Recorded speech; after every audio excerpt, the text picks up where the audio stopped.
Tradisyonal nga pahalok o pahawk sa mga imahen ning umaabot nga Fiesta Senior giusab tungod sa pandemya. Inay pahawk sa mga imahen, kaway-kaway na lang ug yukbo ang gihimo. Ano ang report ni Nico Sereno?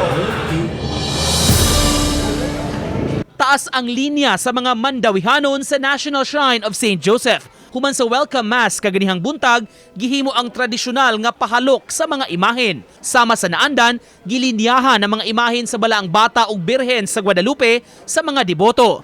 Apan sukwahi sa naandan nga pamaagi sa veneration, karong tuiga, gibag-o kini pahaom sa mga health protocol. Gidiliuna ang paghawk sa imahen, paghikap ug pagpahid og panyo. Kutob na lang sa pag-wave sa kamot, pagbaw o pagyukbo ang gihimo sa mga deboto. At least malipay lang tang naanan ni Ron kay last year wa man gyud. Igo ra man tong giagian ta, sorry. Giagian ta dito suan.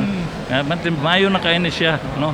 Di lang inato sa tingbon lang nato tanan nga kuan. But next year pohon mayo na gatong kuan sitwasyon makapahid tas panyo yung nana. Gitugtan sab sa mga nagbantay ang pagpicture sa mga imahen, human muhangi usab ang mga deboto. Matod hinon sa mga tao, nakasabot ra sila sa mga palisiya nga gipatuman karon. Ang importante lang kuno, nakabisita ang mga imahen ug nakayukbo sila dalang padangat sa ilang pangaliya. Di man gud pwede nga imong hikapon kay nakaagi magutag pandemic.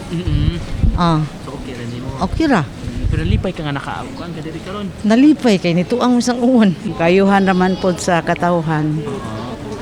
So bisan Ang importante lang ania atong presensya, nakapasalamat ang dako sa Ginoo. Uwi ka punta pero wave na lang kita. Mutuban na kita. Sa simbahan sa Mandawi, magpadayon hangtod alas 10:45 karong gabi ang public veneration. Human niini himuna dayon ang send of mass alang sa laing traslasyon padung sa Lapu-Lapu City. Uban ni Godfrey Relien ug Edward Tubilan, Nico Sereno.